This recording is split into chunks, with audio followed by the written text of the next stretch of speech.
Yeah, so that's the garlic crop. You know, we're handing them out at one per share a week, more or less. We lifted them all in one morning with a group of apprentices from another farm that came to visit and do a field day. And there are a few stabbed ones, but hopefully not too bad. But it brings people in, and you know, I don't know if you noticed on the top of the barns here, you can see there the solar panels, and all the other barns have that. Charging up batteries. We're directly tied to the grid. We had a battery backup, but we got rid of it because it was too hard to maintain. Yeah. And so this way, like now, we're pumping electricity into the grid, but if we run that sprinkler at night, then we'll be pulling electricity out of the grid. Yeah. So the grid is kind of our battery in a sense.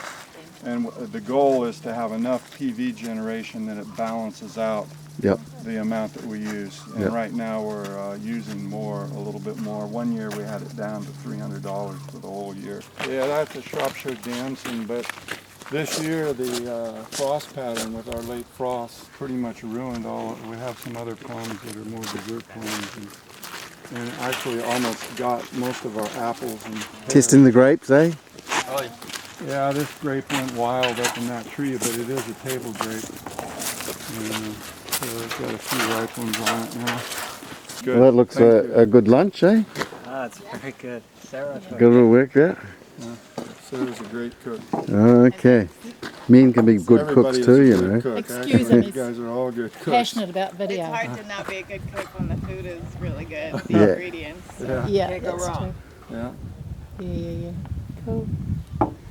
Great.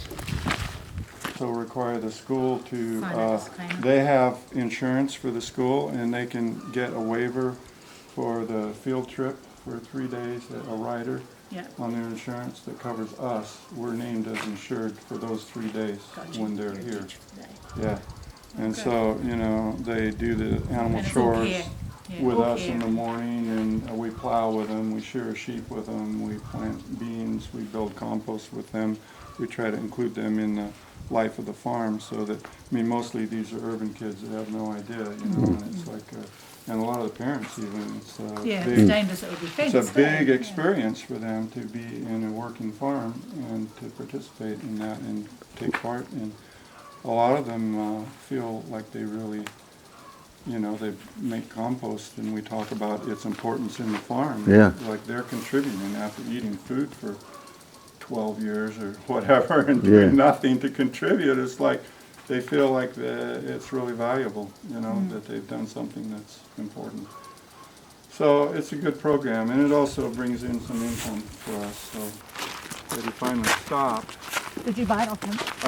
And we got it from him, but we didn't put it into private ownership because I started gardening when I was 19, and it's been my life, and it's not, you know, you don't get real rich. Yeah. And also, I didn't feel like private ownership. I mean, who owns Mother Earth? Yeah. That's ridiculous. Yeah. You know, nobody does. But we need the right to, Custodians. you know, be stewards with some security. So, about 20 years down the line,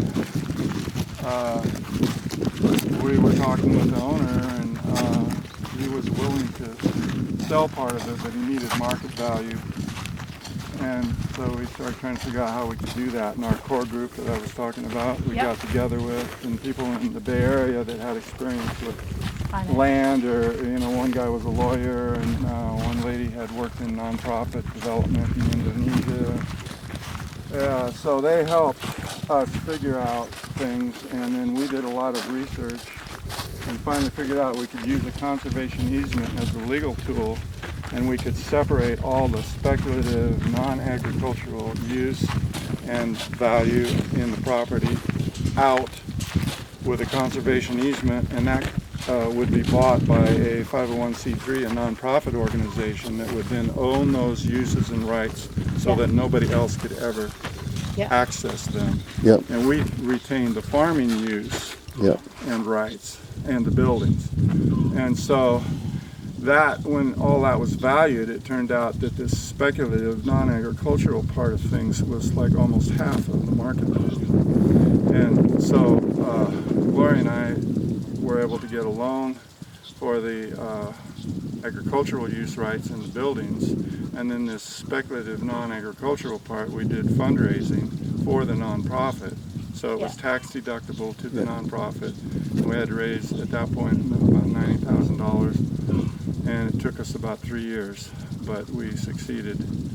Oh, fantastic. Hallelujah. Yeah. And so then all of that speculative use was put into public, basically public ownership, Yep. nonprofit. And we were able to then get the loan and pay down on the agricultural value. Yep. So that means this 40 acres now 50, because that got included in the 40 now Yeah. too, under those same conditions. And so it is a permanent farm. Wow. Yep. The easement says no commercial use except organic or biodynamic agriculture. So we blocked conventional agriculture. We Yep. blocked GMOs.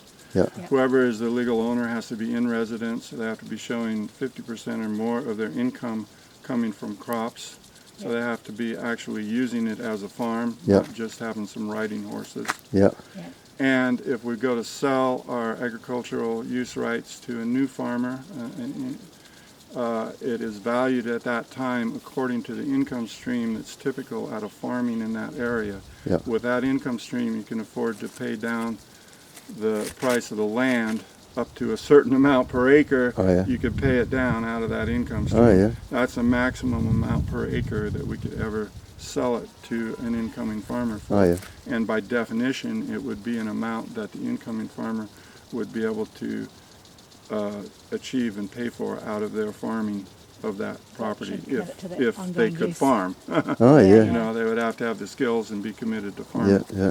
So that's why I say it is a permanent farm. It's a Fantastic. permanently affordable Yep. farm. Yeah, probably some kind of farming. I mean, it could be, you know, it could be cattle ranching, or it could be a dairy, or Flowers. the easement does not require any particular. You can't dictate that. Yeah, I mean, that's going too far. We thought about including it has to be farmed with horses, but we realized that might be going a little But you tend to get extreme. people interested with this.